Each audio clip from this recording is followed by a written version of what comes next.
From my young age, when I started doing this free service, running my Sunday clinic, these are basically or mostly are the ideals of Sri Sathya Sai Baba.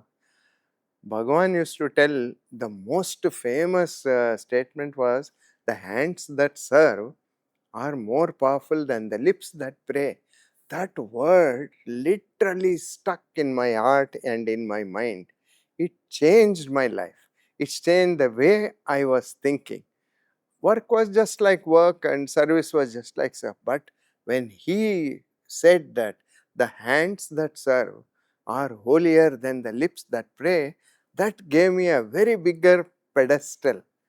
And my work was went even more rapidly, like it zoomed. So we work every Sunday in a village called Begur. Begur is 35 kilometers from Bangalore. I am supported by my family, that's my wife Hema. I have two sons, one is a DM cardiology, Dr. Charit, another son, Dr. Abhijit, who is a DM endocrinology, and my daughter-in-law, Dr. Shantini, who is a skin specialist, another daughter-in-law, Janavi, nutritionist. Not only these people, now even my grandchildren, I have 4 grandchildren, they are all with me on the Sunday. On Sundays, we see between 700 to 900 patients absolutely free. In this village clinic, everything is free. I examine them first, then we give them medicines for whatever their complaint.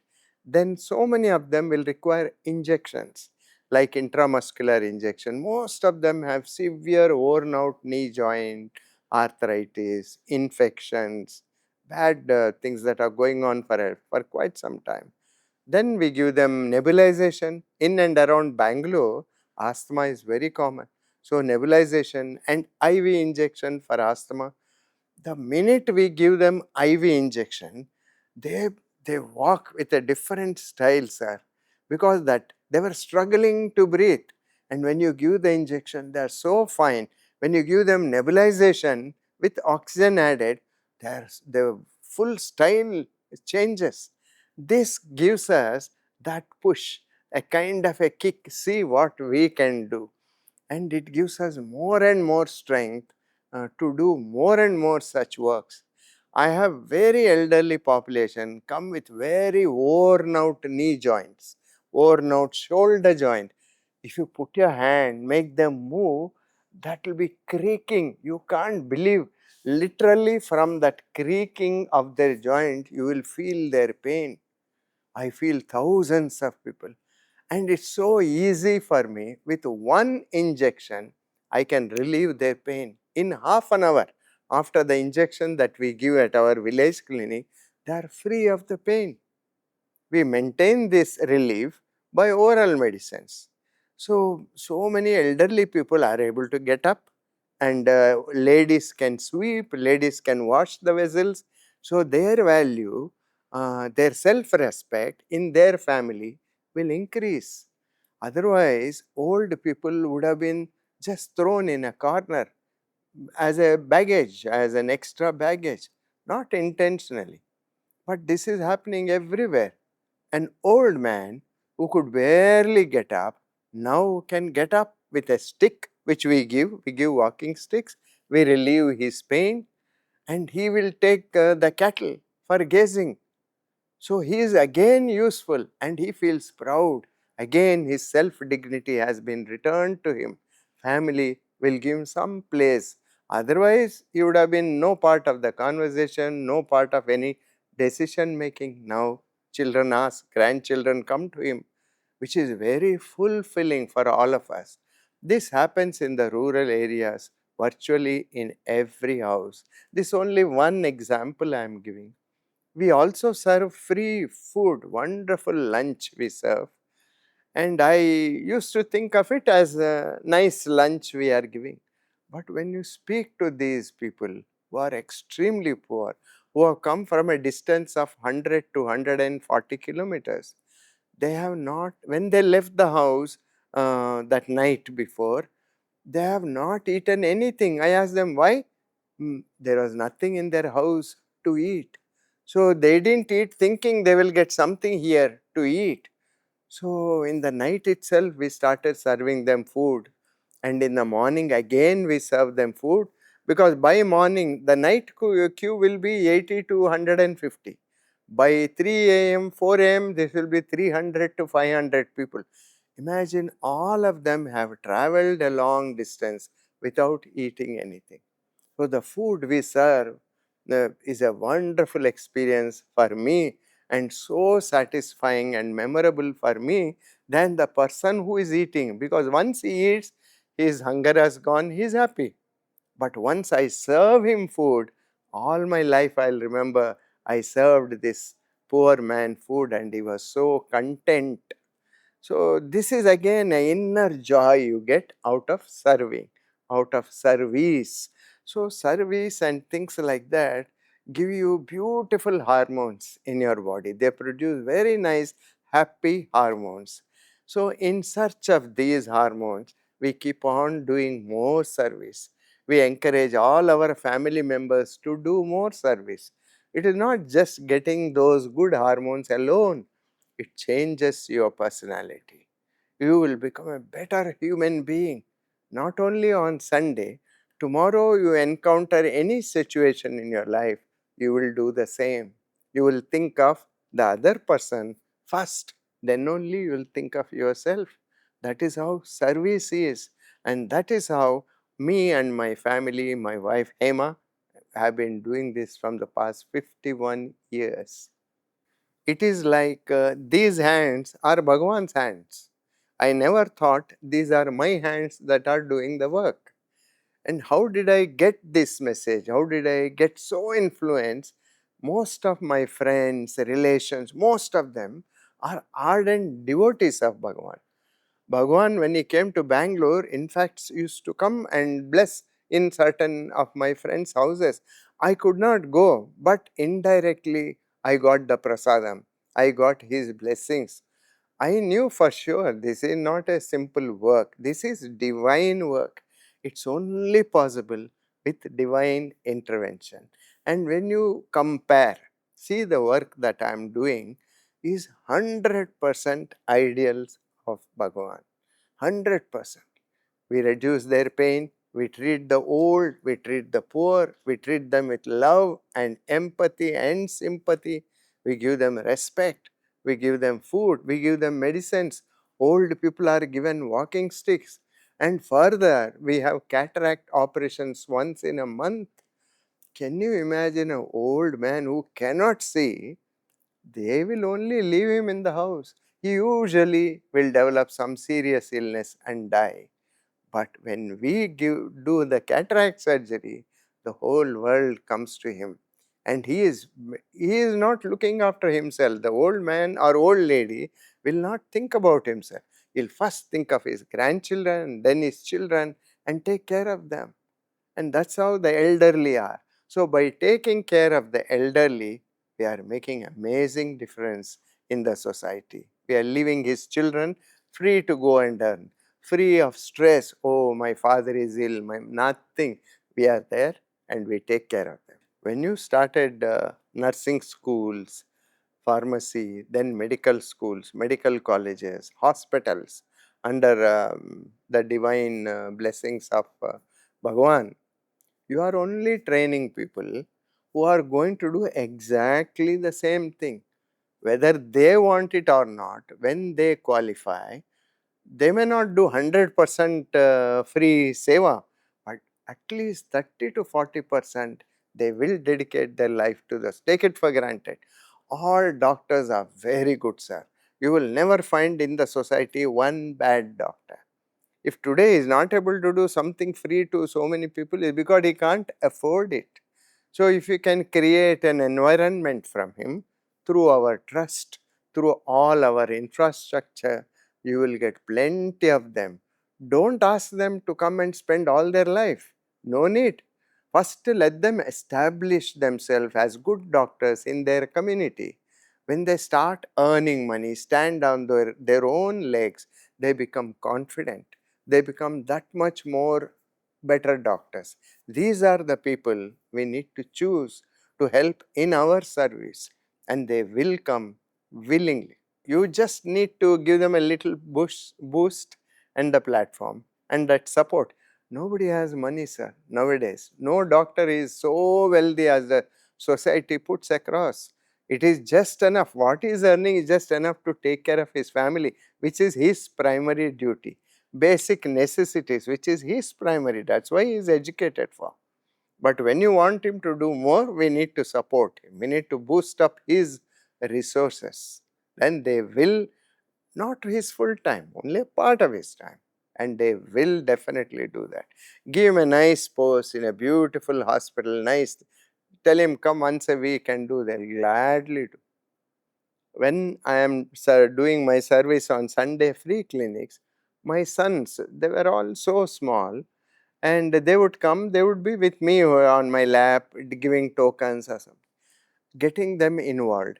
And the elderly patients, when they see a small child helping them or giving token, all of them would pat or do this or pat on the back or rub their head. Even that gesture from an old unknown person again triggers a beautiful response in the body that tells that child what he is doing is really the right thing to do. And his mind will tell him, yes, I must go back on the Sunday with my father and do that again. So that's how we inculcate and bring them. That's how these two boys became doctors. I did not tell them you must become doctors. So they chose the profession. Now my grandchildren come every Sunday, all four of them. I have two granddaughters, two grandsons. They do exactly what their parents were doing. So I know that when the time comes of them to choose a profession, they will automatically like to choose a medical profession. It is the Sunday we look forward to. We are waiting all those other days to go there on Sunday. So the thought of that kind of Sunday doesn't arise. We look forward. We enjoy being there. No monetary equivalent, no other equivalent can come to this, sir. It's with no strings attached, either side. And you look into the eyes of those patients whom you are treating, so much respect. They treat you like God. If you give them 1 second more time, they want to fall on your feet, which is for us, it is not, not a very happy thing. But every patient, they treat you, give you that position. So we need to definitely work harder to retain the position that the patients have given us constantly. I feel part of this. When I came first time here, I didn't think I was coming to a new place. It's a kind of feeling that all this already I knew, the kind of oneness you feel. And when you take part in the conference, you see every doctor thinks exactly. Today you are talking to me, you talk to anybody else, they will express the same sentiments in their own way, meaning is the same. That kind of a vibration this conference has. And if you put all these people together, the power you will have is immense to do good to India, to do good to our society, especially to do good to the poor, which is our only aim in our life. Love all, serve all. I have been spiritual earlier, but Swami has made me even more humble. And when I see the patient, you see patients are getting treated everywhere, in corporate as well as here. Same poor patients come there also. But the work here is, I don't know, it is much more clearer to me, much more satisfying to me. Same patient have been treated there also, right? But here maybe the compassion level, if there is levels of compassion or whatever, just now somebody spoke about sympathy, empathy and compassion.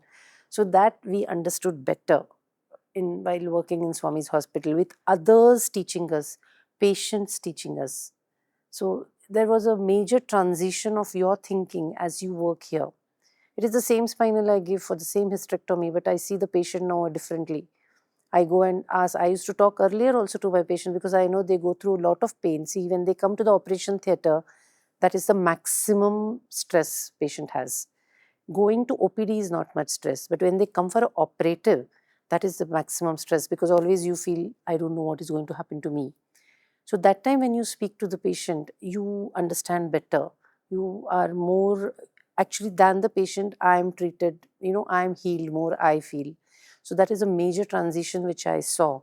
And Swami has blessed, giving me that feeling of compassion, which increased.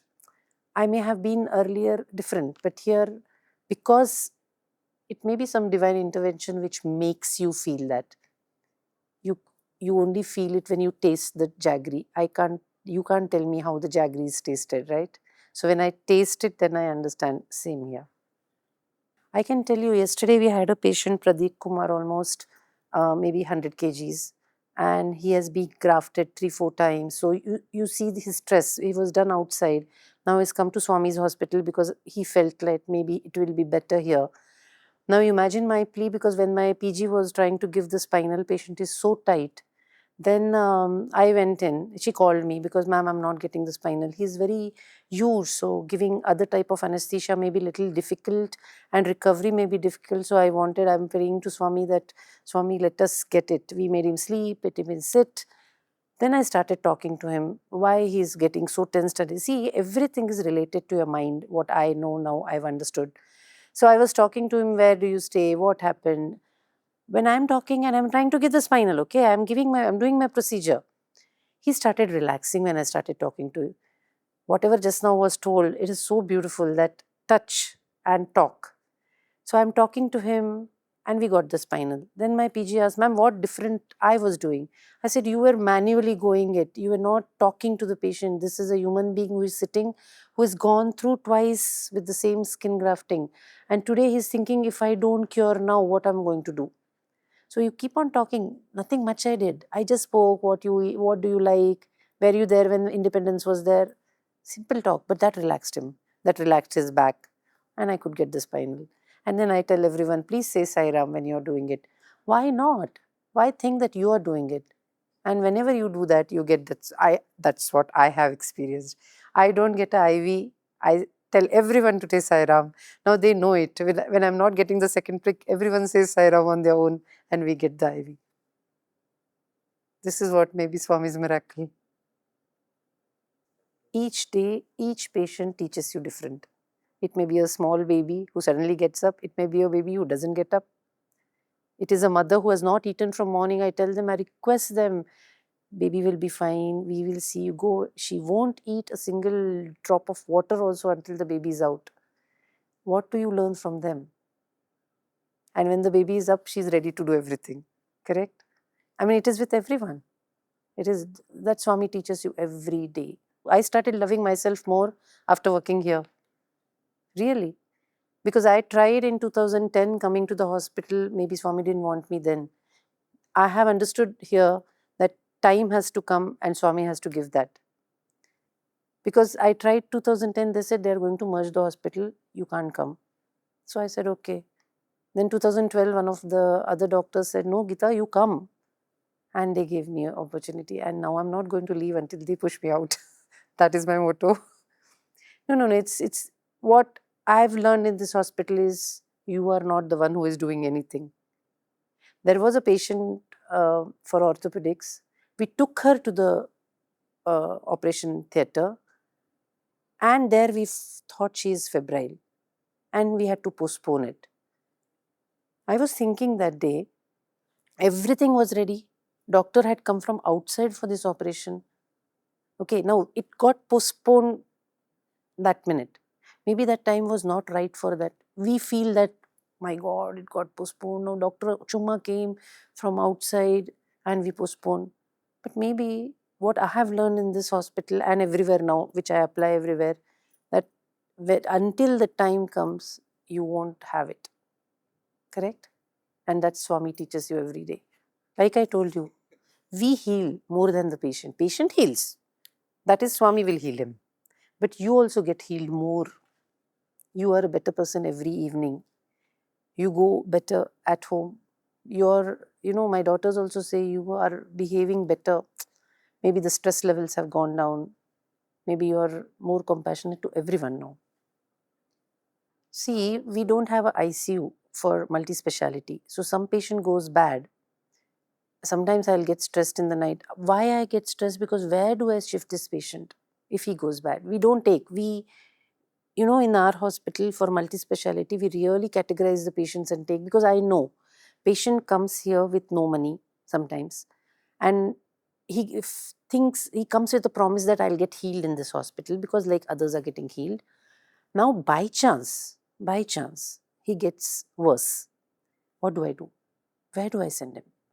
I know I can't see him here. So sometimes you pray more. Maybe Swami wants you to pray more. That is his thing, what is going to happen. Each one has his own thing, right? What you are suffering, I am suffering different than that. Maybe that is his, but if you pray more, at least you get to find a solution for that. Initially, I used to get more stress. Now I say, Swami, you only are the one. Show me the light. Show me the path. I'm not doing it. Correct? Because this was a patient which was normal, which I had taken. Now he went bad. That is a big learning. That's not easy to learn. You have to, the slate has to be cleaned first, and then that cleaning the slate is very difficult. He only looks after. We are just the Katputli hai. We are nobody. But he teaches us at least to talk nicely to patients, at least diagnose, at least don't make them run. Even if sometimes we can't do it here, at least you can, tell them that, see, don't go here and there. This can be done here. Or just go home and sit. Many times, see, the health goes down mainly because of mind. Many things are curable. See, tumors are only few. All other things are because of my stress, my mind. At least you can relieve them of that. You can relieve and talk nicely to the attender. They will take care of the patient. Those things only Swami has taught us. And that each day it is not like ending. That line is going still. You don't say that today I'm done. Tomorrow again, one new patient teaches you new thing. Like I told in my talk just now, that one patient we operated for THR, he went to Bengal. He came with Mishti Doi ka do, pots. And he came in an unreserved compartment. It took 3 days for him to come. But there was no AC.